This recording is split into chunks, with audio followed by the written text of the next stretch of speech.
Hello, everyone. Welcome to another Practical Pet Chat. Lorin, I don't know if this is just how things are going to be for the future, but today I really want to talk about what the H pet parenting. Oh my gosh, there are some interesting choices and decisions that are just mind-boggling to me constantly.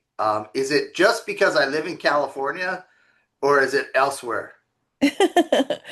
I'm pretty sure it's elsewhere too, but give me examples of what you're talking about. Yeah, I mean, I think there are probably the easiest one I'll give is this, and it just blew my mind. I was at I'm walking Belle on a leash, on a harness, with a safety secondary, and meanwhile, people are walking their dogs off the leash through the kids' playground. And I'm just thinking to myself, oh my God, this is a disaster waiting to happen. And I wish I could say I've only seen this happen once or twice, but this just seems to be more and more common. Um, it's the same thing. I mean, I've shared previously, I'll go to a big box store and people will have their dogs there and, in the car and all that. And hey, listen, that sometimes brings my stress levels down, but they're not comfortable. It's just things like that where I'm just like, what are you thinking other than this, dog must be attached to my hip 24/7 in order for them to survive. And I want to be Yeah. the first one to say that's not the case, folks. That is not the case. Well, the ones that do it for me are these make me crazy. Are the people who either leave their pet tied up outside while Oh, they run into a store because I'm all I can think of is you don't expect that dog to be here when you get back, do you? Um, or number two, they leave them in the car. So when I had my store, I was coming out of a grocery store strip mall area, and I'm going out into the parking lot, and I'm about ready to head to my car, and I see a lady hurrying from her vehicle, and I can see this little head bouncing up and down. And I look at the car, and I look at the lady, and I can see nobody else in the car, and it's a Yorkie oh. in the car. And I said, sorry, but is that your car? And she goes, yes. And I said, you know how many dog thefts there are, right? How many people will Yeah, break in and steal a dog, especially a dog like that? Any dog, but any dog. that kind of Yeah. a dog, and this was at the height of their popularity, and they're expensive and she's like, she took such offense. And I was like, I know I should mind my own business, but I'm thinking about the dog here. And and I was like, I will stand here and watch for you. If you're going to be that quick in the store, I'll stand by your car just to protect the dog. She just took so much offense to that she went and she got in her car and she probably just moved it and parked somewhere else. But at least in my head, it was like, okay, well, I can't see it.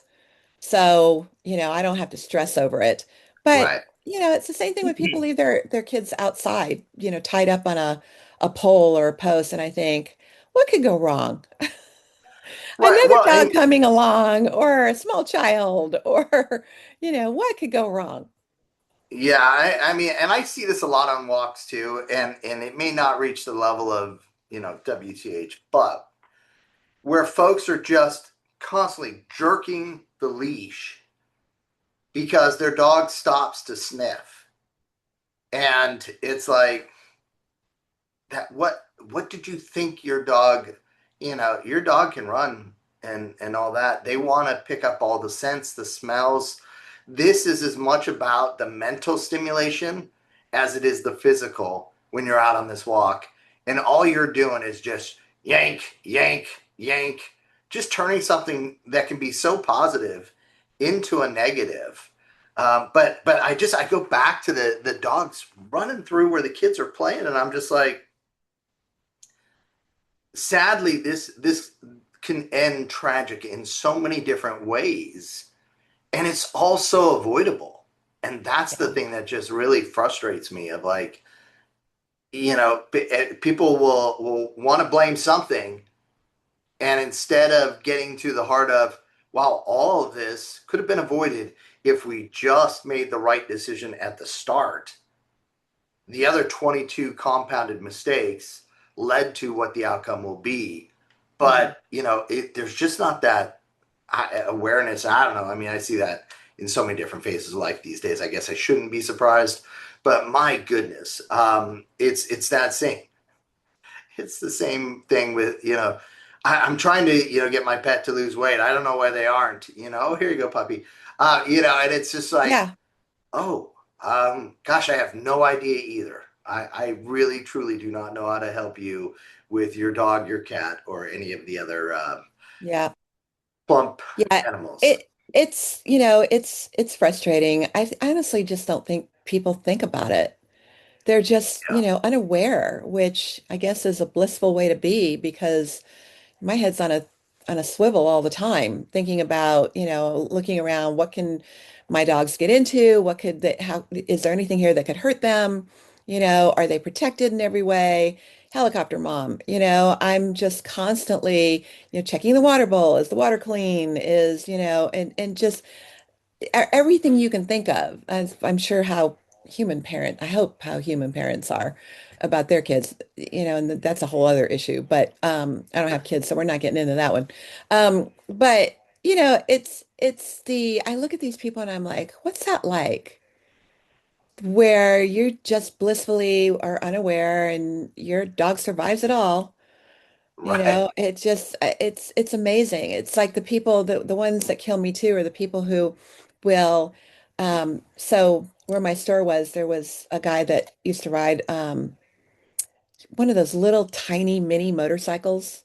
They're I mean they're Yeah, really I know what small, you're talking but they about. go really fast. Yeah. And he's got a dog on the seat, not strapped to him, not strapped on, nothing, no attachment or anything. And I stress every time I see it. And the dog's fine. The dog's used to riding it, but my head goes into the what if. What if you got to dodge a car that's not paying attention? What if you need to go in a direction because something's coming or happening? The dog's going to get hurt. It's the same thing when people would put their dogs in the back of pickup trucks on the freeway. Yeah. I'm like, no, so many things can go wrong. The Yeah. dog, first came well, I tied it down. Okay, what could go wrong with that? And then it's like, okay, well, I don't tie the dog down anymore. Oh, because nothing could go wrong now with that either. Right. People don't, human beings can barely survive the freeways, especially here in Texas. But it's just I'm amazed by it. I truly am. I'm amazed by it because my head just doesn't work that way. Yeah, it's funny when you you just sparked one. Well, I'm feeling like the old grumpy man screaming, "Get off my porch!" But yeah, with all these scooters these days and the e-bikes, Hmm. like I have no problem with them until yeah, I see them thinking that's the best way to run their dog. Meanwhile, I'm looking at the dog and the dog's running at full speed, like, oh, Right. let me go, just let me go. And I'm just like, everything you said, I've seen happen in calm conditions Right. where someone has, unfortunately fallen, the engine stops, the this, the that, whatever. And yes, they can keep it pedaling, with people power if they were so inclined. Sadly, that's not, how it goes quite often. Yeah, it is funny. When you say the blissfully, unaware and no ramifications. God bless. I hope that continues to be the way for all of us. We all have our things that we're blind to, but it just it's weird. It's to me. I think I'm. I do have kids. I'm a helicopter parent. Certainly, people would say that about my kids. Um, but I can communicate with them. So Right. I know when they're in tune with the environment and not. I can't do that with Belle or Sugar or Zoe or any of the other animals in my life. And so I'm just a little bit more vigilant because I believe I'm responsible for their safety, for their enjoyment, their food, all the rest of that stuff. So I just take it a little bit more that elevation that we talk about of, Hmm. hey, I'm a parent to my two-legged kids. I'm a parent to my four-legged kids as well. Even the tortoises, who thankfully move so slow that I have a very small window of having to be aware. But yet, and this is funny because it's not funny, but it just popped in my head. I'll see people with, their videos, their live streams, and sometimes I'll click into their turtles, their tortoises, whatever, and they're turned over. And I'm just sitting there going, yeah, they'll survive for a while, but you got to flip them back over. Hmm. And so it's just, I sit there and I'm like, oh my gosh. And it's interesting because that's where that sisterly love comes in. Belle is very aware, and she's got a specific howl that she'll let out when I either need to go out there to, do something, adjust something for the tortoises, or if we've got, because where I live, we live in a community where we have the wild animals, we've got the falcons, we've got eagles, we've got all these other things. It's beautiful. I'm very blessed. But that also makes them potential prey sometimes. And while we have Right. them under a canopy, you just never know. And Hmm. so Belle, to her credit, will alert, and it's like, oh, yeah, no, maybe I should go sit out there and make sure nothing's going down. Um, and there's nothing more unsettling than that big shadow with the wings that is flying and hits you before you see the bird. And you're just like, oh, that is a big shadow, which means that's a big bird. Yep. But yeah, it's that awareness. It's that, and it's the same thing too, what the H, screaming at, the dogs because they're barking, the cats because they're, meowing and going, doing their vocalizations. Come on, you're just adding to the chaos and the cacophony of sound that, we're all now sitting here going, really? That didn't stop it. That just got it more excited. So Right. I don't know. But yeah, so apparently this is my old man get off my yard episode. Um, if Okay, grumpy old man. Yeah, if you have something you want to share with us where you shake your head and go, what the are they thinking? Definitely share that with us. practicalpetchat@gmail.com. As always, thanks for spending some time with Lauren and I on Practical Pet Chat. Thanks, guys.